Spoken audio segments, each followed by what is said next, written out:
யானிஃபா டிஎன்பிஎஸ்லேருந்து நான் உங்கள் கல்சியாக பேசுகிறேன். இன்றைக்கி நம்ம வந்து ஜிகேல பார்க்க போகிறோம். ஜிகேல வந்து என்ன பார்க்க போகிறோம் அப்படின்னா, நீதி கட்சியை பற்றி பார்க்க போகிறோம். ஸ்கூல் புக்கில் அங்கங்கே இருக்கிற கண்டென்ட்டை வந்து ஒரே இதாக தொகுத்து வந்து நான் உங்களுக்கு கொடுத்துருக்கேன். இப்போது இது மட்டுமே நீங்கள் படிச்சுட்டு போனால் போதும், கொஷின்ஸ் வந்து அட்டன் பண்ணிடலாம். ஃபஸ்ட்டு பார்க்கலாம் வாங்க. நீதி கட்சி 1916 நவம்பர் 20 தென்னிந்திய விடுதலை கூட்டமைப்பு அப்படிங்கிற ஒரு அமைப்பை வந்து உருவாக்கியிருக்காங்க. யார் உருவாக்கியிருக்கா அப்படின்னா வந்து சி நடேசனார், டிஎம் நாயர், தியாகராயர், இவங்க 3 பேரும் சேர்ந்து தான் உருவாக்கியிருக்காங்க. அதுக்கப்புறம் வந்து இந்த தென்னிந்திய விடுதலை கூட்டமைப்பு தான் நீதி கட்சி அப்படின்னு பெயர் மாற்றம் பண்ணியிருக்காங்க.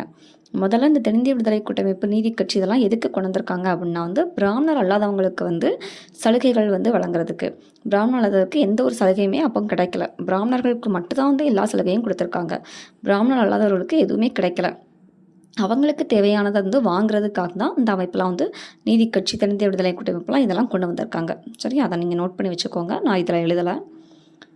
அதுக்கப்புறம் நீதி கட்சிங்கிற பெயர் வந்து எப்படி வந்துச்சு அப்படின்னா வந்து அது வந்து இந்த நீதி கட்சி தான் வந்து ஒரு ஆங்கில இதழ் வந்து வெளியிட்டிருக்காங்க. அதோட பேர் வந்து நீதி. அதாவது இந்த தென்னிந்திய விடுதலை கூட்டமைப்பு வந்து ஒரு ஆங்கில இதழை வெளியிட்டிருக்காங்க. அதோட பேர் தான் வந்து ஜஸ்டிஸ். ஜஸ்டிஸ்னால் நீதி தான். அந்த நீதிங்கிற பேர் தான் நீதி கட்சின்னு வச்சுட்டாங்க. நீதி கட்சி முதல்ல தேர்தலில் வந்து எப்போ பங்கேற்கு அப்படின்னா வந்து 1920 தேர்தலில் பங்கேற்கிறாங்க. முதல்ல யார் அதை வெற்றி பெறுதாங்க? நீதி கட்சி தான் வெற்றி பெற்றிருக்கு. யார் அமைச்சரை அமைக்கிறா அப்படின்னா வந்து முதலமைச்சராக, அதாவது முதலமைச்சராக யார் ஆட்சி அமைக்க அப்படின்னா வந்து சுப்பராயலு தான் ஆட்சி அமைக்கிறாரு. மொத்தம் 98 இடங்களில் 63 இடங்களில் வந்து நீதி கட்சி வந்து வெற்றி பெற்றிருக்கு. முதல்ல தேர்தலில் பங்கேற்று 98 இடங்களில் 63 இடங்களில் வந்து நீதி கட்சி வந்து வெற்றி பெற்றிருக்குது. அப்புறம் சுப்பராயலு இறந்துருந்தாரு. அதுக்கப்புறம் யார் ஆட்சி அமைக்கிறா அப்படின்னா வந்து பனகல் ராஜா தான் வந்து ஆட்சி அமைக்கிறார். இவரும் நீதி கட்சியை சேர்ந்தவர் தான். 1921 வந்து ஆட்சி அமைக்கிறாரு. 1923 தேர்தலில் வந்து நீதி கட்சி வந்து வெற்றி பெறுது. ஆனால் பெரும்பான்மை இடத்தை பெறலை, ஆனாலும் ஆட்சி அமைக்கிறாங்க.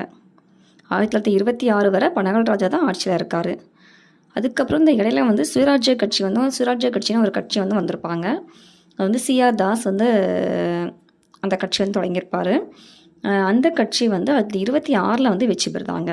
சுயாட்சி கட்சினாலும் சுயராஜ்ய கட்சினாலும் ஒன்று தான். சரியா, நான் சுயாட்சி கட்சின்னு எழுதியிருப்பேன். 1926 சுயராஜ்ய கட்சி வந்து வெற்றி பெறுதாங்க. ஆனாலும் அவங்க ஆட்சி அமைக்கலை, நீதி கட்சியை ஆட்சி அமைக்க சொல்லிட்டாங்க. யார் அப்போ ஆட்சி அமைச்சிருக்காருன்னா சுப்பராயன் அப்படிங்கிற முதலமைச்சர். அவர் தான் வந்து முதலமைச்சராக வந்து ஆட்சி அமைக்கார். நீதி கட்சி வந்து எந்த டைமில் வந்து ஆட்சியில் இல்லை அப்படின்னா 1926 to 1930 ஆட்சியை அமைக்கலை. அதுக்கப்புறம் 30 தேர்தலில் தான் வந்து